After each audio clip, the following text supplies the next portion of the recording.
ಆಫೀಸ್ಗೆ ಒಂದಿನ ರಜೆ ಇದೆ ಅಂಥೇಳಿ ಮನೆಗೆ ಹೋಗೋ ಪ್ಲ್ಯಾನ್ ಆಯಿತು. ಒಂದಿನ ಅಲ್ಲ, ತಿಂಗಳು ಹೋಗೋದೇ. ಆಮೇಲೆ ನೆನಪಾಯ್ತು ಅಮ್ಮಂಗೆ ಏನಾದರೂ ತೊಗೊಂಡು ಹೋಗುವ ಅಂತ. ಫ್ರೆಂಡ್ಸ್ ಹೇಳಿದ್ರು ಪಕ್ಕದಲ್ಲೇ ಹೋಳಿಗೆ ಸಿಗತ್ತೆ ಅಂತ, ಸೊ ಟ್ರೈ ಮಾಡುವ ಅಂತ ಹೋದೆ. ಪ್ರೈಸ್ ಎಲ್ಲ ಚೆನ್ನಾಗಿತ್ತು. ಅಲ್ಲಿ ಹೋದ್ಮೇಲೆ ಗೊತ್ತಾಯಿತು ಆ ಅಣ್ಣಂದ್ರೆಲ್ಲ ಶಿವಮೊಗ್ಗ ಕಡೆಯವರು ಅಂತ. ಸೊ ತುಂಬ ಚೆನ್ನಾಗಿ ಮಾಡ್ತಾಯಿದ್ರು, ಕ್ಲೀನಾಗಿ. ಸೊ ಅವರಿಗೆಲ್ಲ ಮಾತಾಡಿಸ್ಬಿಟ್ಟು ಹೋಳಿಗೆನ ಪಾರ್ಸಲ್ ಮಾಡಿಸಿ ಇಟ್ಬಿಟ್ಟು ಸೀದಾ ಹೊರಟಿದ್ದು ಆಫೀಸ್ ಕಡೆ. ನಾನು ನೈಟ್ ಶಿಫ್ಟಲ್ಲಿ ವರ್ಕ್ ಮಾಡೋದು. ಅವತ್ತು ಸಂಜೆ ವೆದರ್ ತುಂಬ ಒಳ್ಳೆ ಇತ್ತು.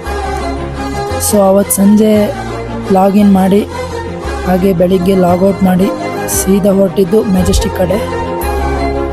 ಹೋಗ್ತಾ ಇರುವಾಗಲೇ ಸ್ವಲ್ಪ ಮಳೆ ಬರ್ತಾ ಇತ್ತು ಬೆಂಗಳೂರಲ್ಲಿ ಚೂರಾಗಿ. ಸೊ ಬೆಳಿಗ್ಗೆ ಕಾರವಾರ ಎಕ್ಸ್ಪ್ರೆಸ್ ಇಲ್ಲದೆ ಇರೋ ಕಾರಣ ಬಸ್ಸಲ್ಲಿ ಹೋಗ್ಬೇಕಾಗಿ ಬಂತು. ಅಲ್ಲೇ ಇರೋ ಗಣೇಶನ ಟೆಂಪಲ್ ಕೈ ಮುಗಿಬಿಟ್ಟು ವೇಟ್ ಮಾಡ್ತಾ ಇದ್ದೆ. ಸೊ ಅಷ್ಟಿಗೆ ಬೆಂಗಳೂರು ಟು ಭಟ್ಕಳ ಬಸ್ ಬಂತು. ಅಲ್ಲಿ ಹತ್ತಿ ಮಲ್ಕೊಂಡವನು ಮಧ್ಯಾಹ್ನ ಎದ್ದಿದ್ದು ಕೊಲ್ಲೂರು ರೀಚ್ ಆಗಿದ್ಮೇಲೆ.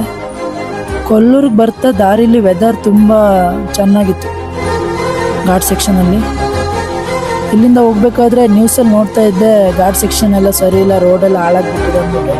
ಬಟ್ ಅಷ್ಟೇನು ಹಾಳಾಗಿಲ್ಲ. ಆದರೂ ಆ ಟ್ರೈನ್ ಜರ್ನಿನೇ ರೆಫರ್ ಮಾಡ್ತೀನಿ ಈ ಕಡೆ ಬರೋದಾದ್ರೆ.